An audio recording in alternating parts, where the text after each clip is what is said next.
Broadcasting live from the only establishment in town that can't kick him out. His own basement. The world according to Rockett.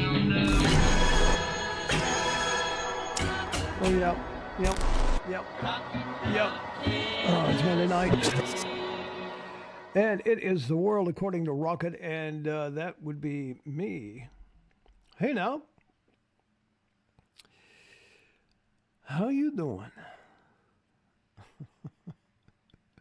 Crazy world we live in. I tell you, the crap I see.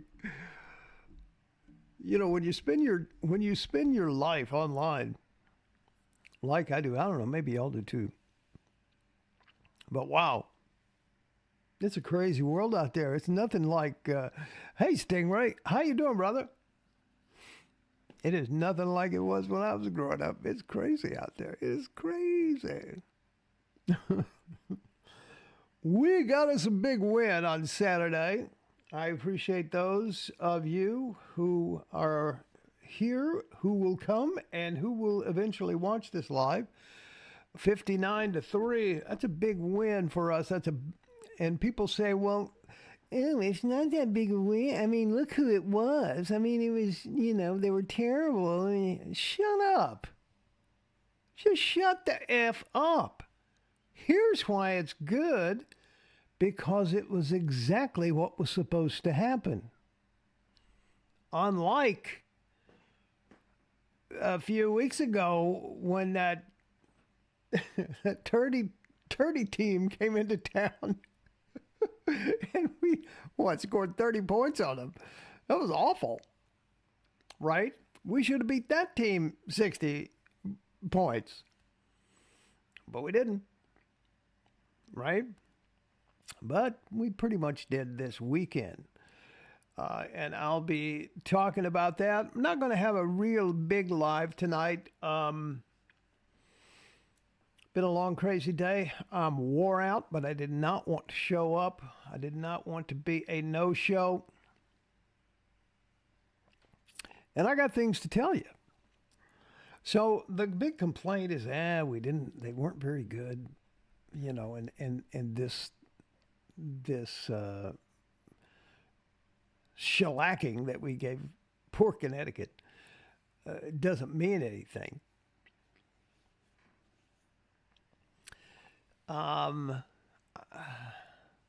But it does mean a lot because it's exactly what they should have done, which means we seemingly are back on schedule. I like that.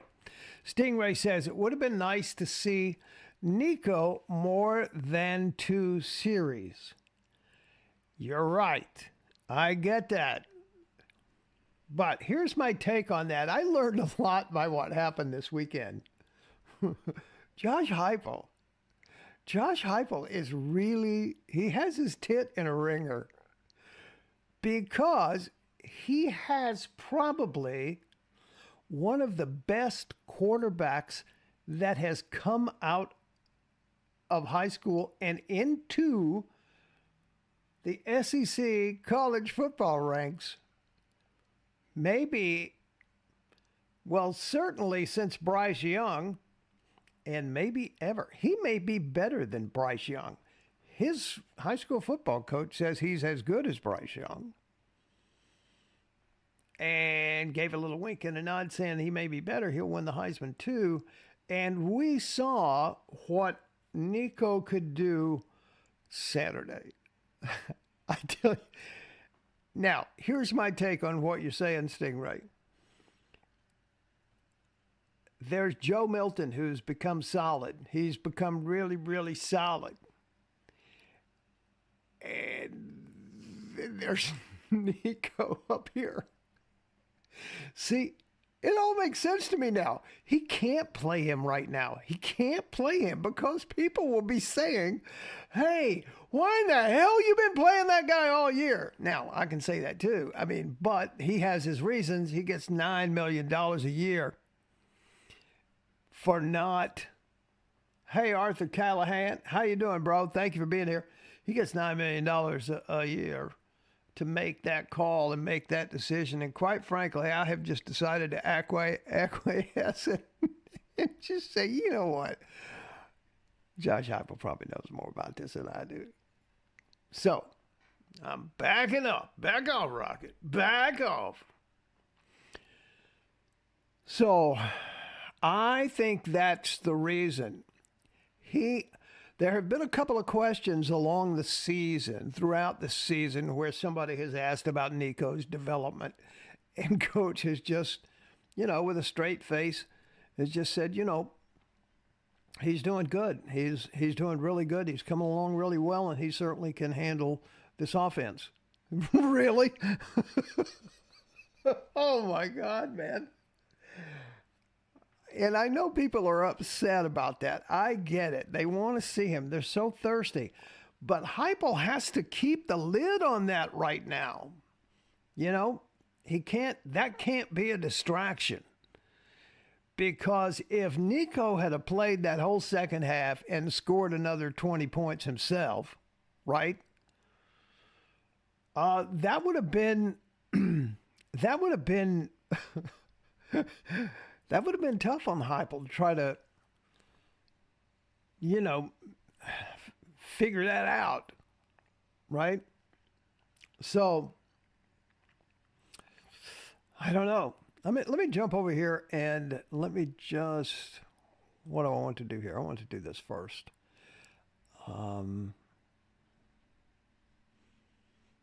Before I get into the Missouri game. Let me just check here. Yeah, we're all right.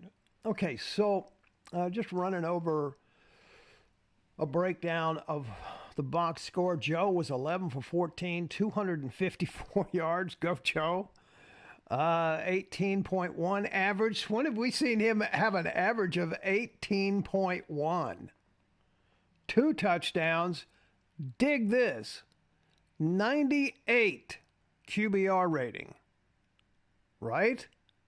It only goes to 100. All right. Joe has,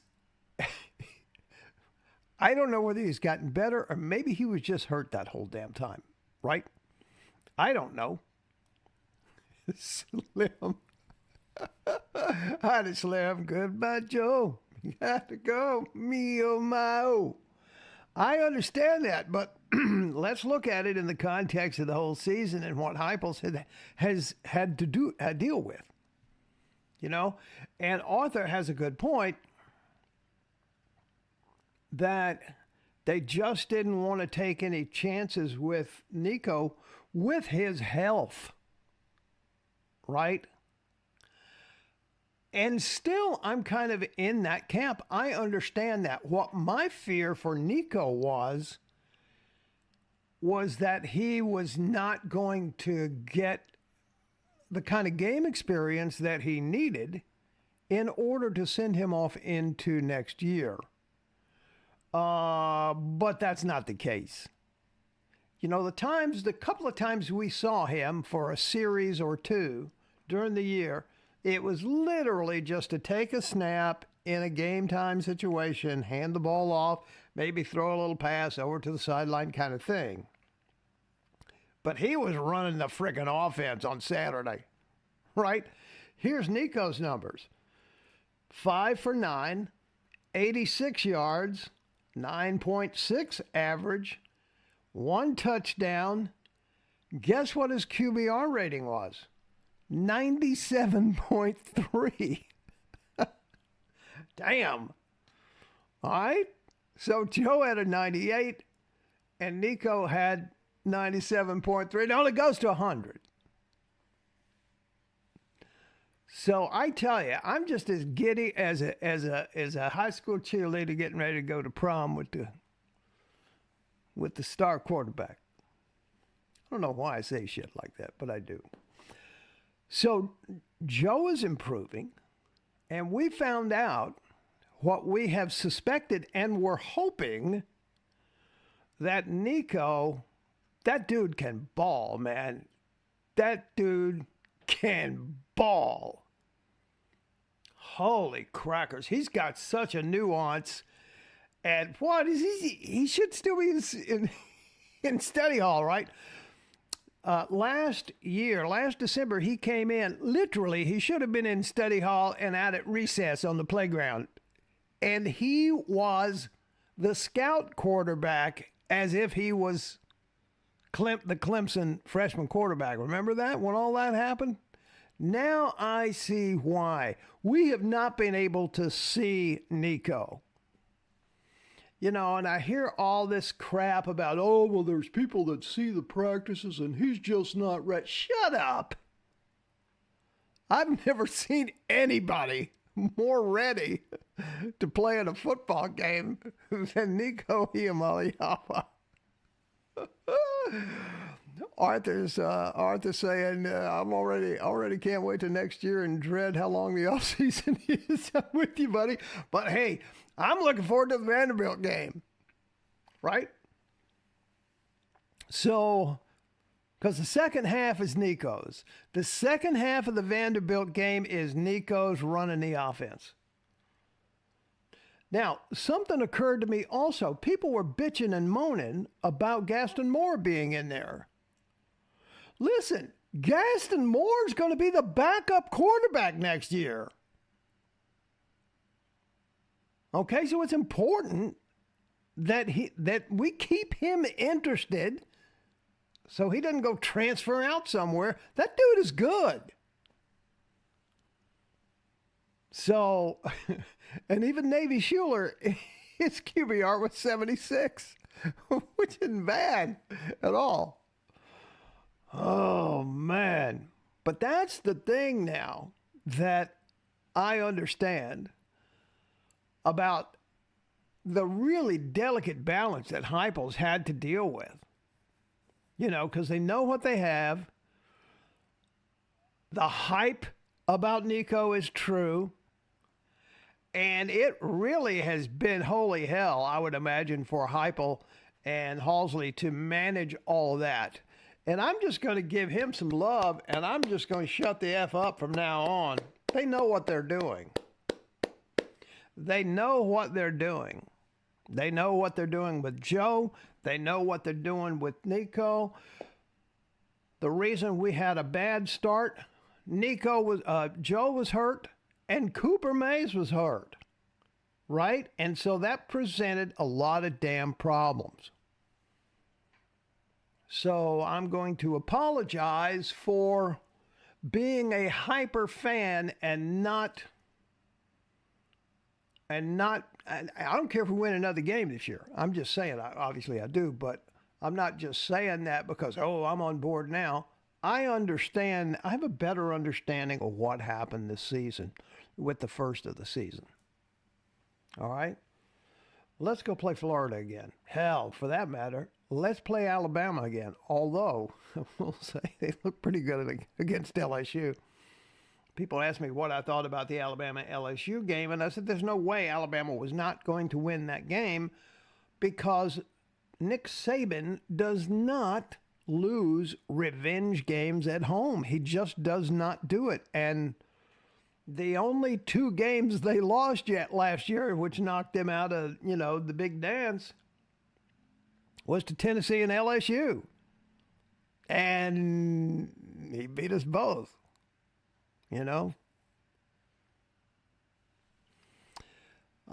Slim, Joe's doing great. I agree with you 100%, sir.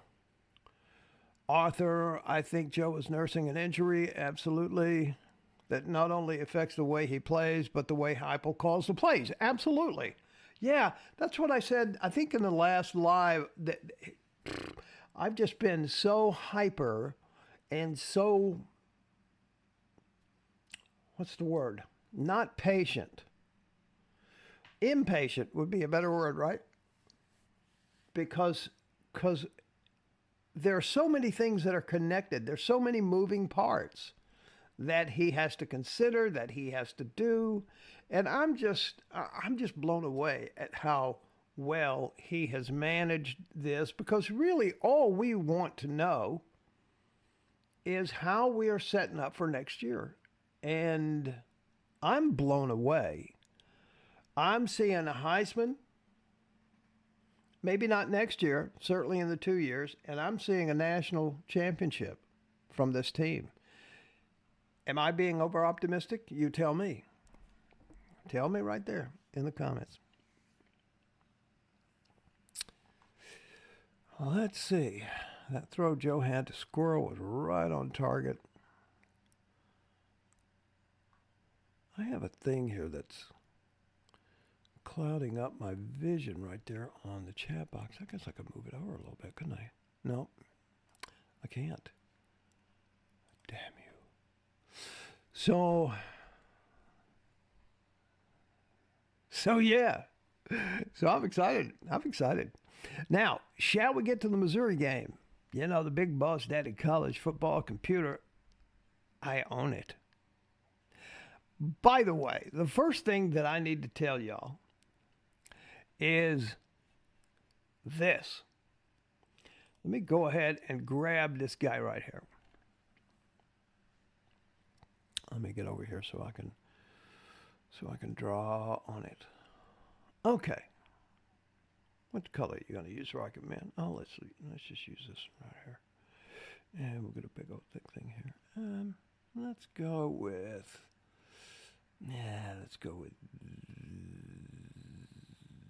this guy. Okay. So,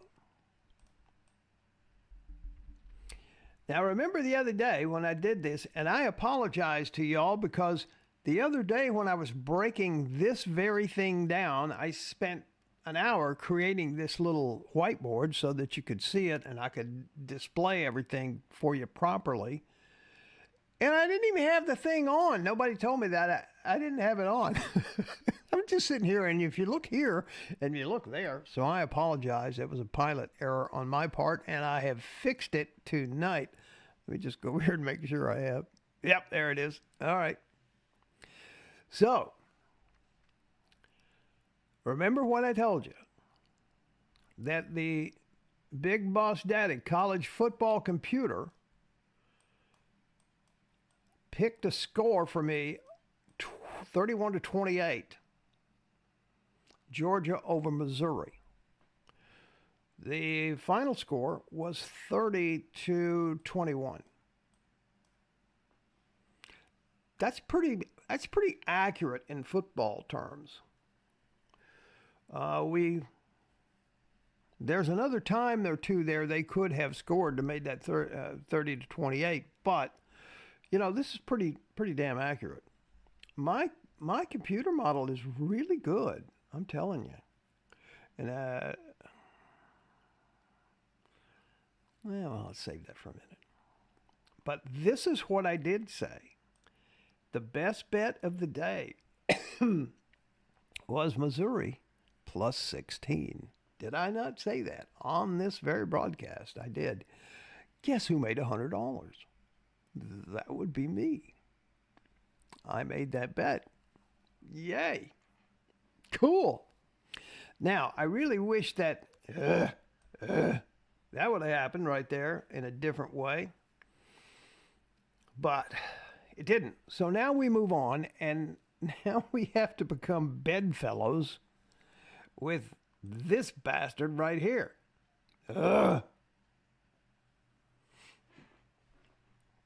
Now, I will have this game done tomorrow, okay?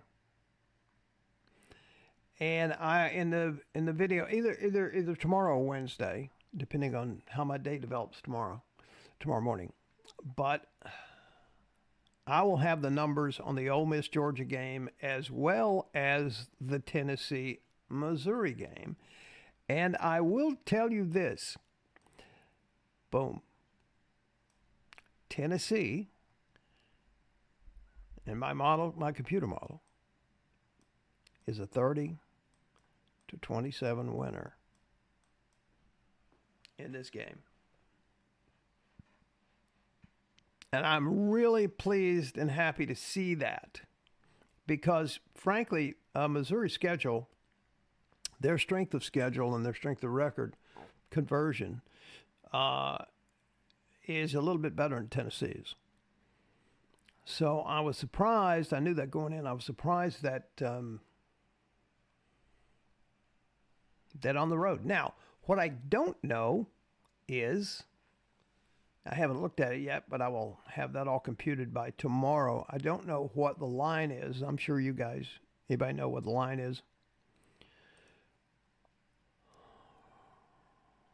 Give me a shout out and let me know. Let's see. Squirrel lived up to his name on that one sting. Yep, he did. Teddy Strunk, howdy. You are correct. Years to come. Playing for the Natty in the next 3. I'm saying the next 2. At least one of them. I still have to think we could upset. We could upset game at home. Missouri concerns me. Do not let it concern you, my friend. I'm telling you. Tennessee will beat Missouri. And here are a few reasons. Here are a few reasons why. Let me just go back and finish up with my little whiteboard here. We have to take care of this here. Hang on. I need a bigger pen. You're gonna need a bigger boat. Got to take care of this right here. Boom. That has to happen, obviously. And this has to happen for us to win the East. Right? This has to. And then it comes down to one big-ass game in Knoxville on Rocky Top. Holy crackers. And that's going to be the wildest game that we've seen in Knoxville. I think it will be even bigger than the Tennessee-Alabama game if we get that opportunity. If Ole Miss can help us out, and then we might even end up playing Ole Miss in the East. I don't know, but that's possible. I haven't looked at that yet, but entirely possible. And that would be the irony of all ironies, right? So this has to happen this weekend right here. This has to happen this weekend right here for us to get to this right here. All right. Any questions? All right, let me move on back over here. Okay, so here's why I think we're going to do well in Missouri. I think remember that glare at the press conference that I showed you last week, where the reporter asked him a question about, hey, I'm paraphrasing, your defense sucked pretty bad. They couldn't get to the quarterback. What were they doing that was allowing that to happen? And remember that glare? The glare of death, right? Heupel has a dark side. Heupel has a killer side. And I remember that when he was playing, I was kind of hated him when he was playing, but because of that very reason. And he dropped 60 points on Missouri 2 years in a row, the last 2 years. I'm not saying he's going to drop 60 on them this time, but I am saying if he gets the opportunity, he will, right? He understands what's at stake. His team is now kind of folding like a fine piece of French sourdough bread. I don't know where that analogy came from, but you know what I'm saying. It's just kind of folding nicely, and it's blooming, it's blossoming. And Missouri is out of it, right? They don't have a path, right? They don't have a path because they've lost to Georgia, right? So they're not going to get in the East. We have a path until we lose to Georgia. Sorry about the phone. That's not even the phone, it's my alarm. I don't know why I don't turn that damn thing off. Anyway, apologies for it. So I don't think that they're going to... I think they'll be a little defeated. I think they'll be a little down. And I don't think they'll be on their A game because they're not playing to stay in the fight for the East. Had they beat Georgia, they would have been amped like crazy. But I think Tennessee, them playing better, I think they're going to be the ones. They're going to be the ones that are amped, right? That's what I think, anyway. Should I go turn it off? It should stop. Hey, stop. Anyway, y'all got any thoughts on that? Let me know. Let me go turn this stupid thing off.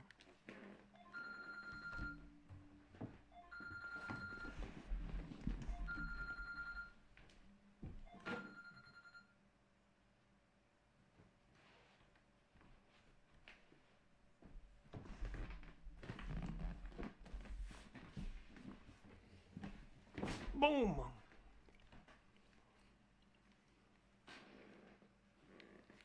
Did that soliloquy of mine make any sense? Let's see what we got here. Georgia Bulldogs at home. Yeah, the Ole Miss game is at home. It's a Georgia home game for sure. That does not work in Ole Miss's favor.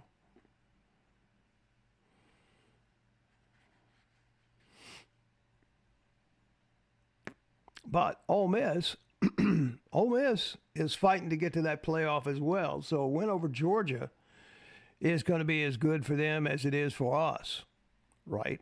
It's going to keep us both alive. Yes, Arthur, you're right. Tennessee has something to prove.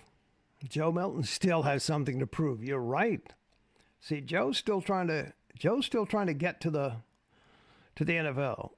He's trying to get drafted, and he's coming on strong. And if he can continue like he's doing, you know, they like those big, strong guys with huge arms. They sure do. So that could be something. Slim says Beth Mullen is actually Danielson's brother. Now, who is Beth Mullen? Is that Dan Mullen's wife? I don't know that I know Beth Mullen. Educate me. Going back, Arthur says if anyone else besides us can bear Georgia, it's Lane. Or beat Georgia, it's Lane. Yeah, you're right. You're right. Now, we have the advantage of playing at home against Georgia. I just hope and pray Ole Miss beats them, so that it gets down to Tennessee and Georgia for the East Championship just like it should be, right? Isn't that the natural order of things? It is the way I see it. So, my sister,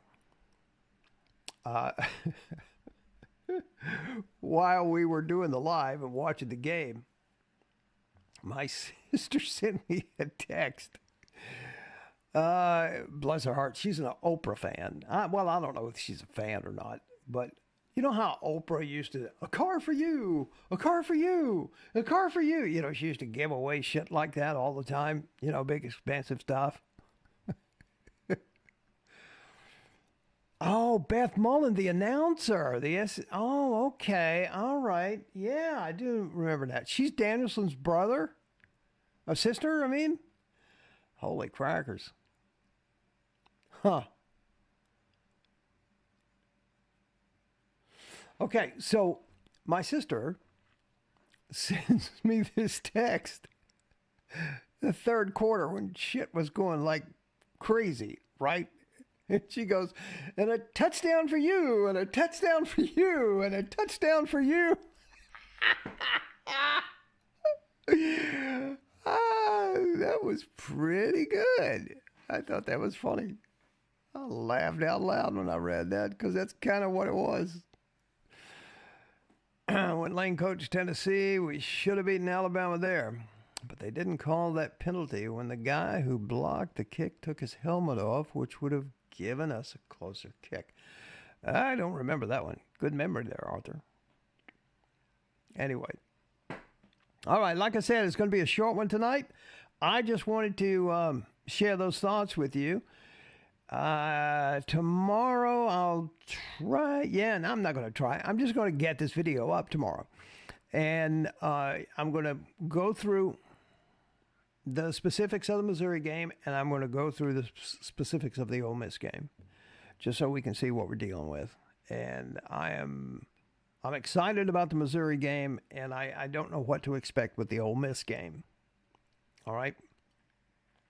So I'm hoping, I can't believe I'm in love with Lane Kiffin for a minute. Lane Kiffin for a minute. Can't believe that. All right. Hey, thank you all for coming. Arthur, Stingray, Slim, Teddy. Who else was here that I missed?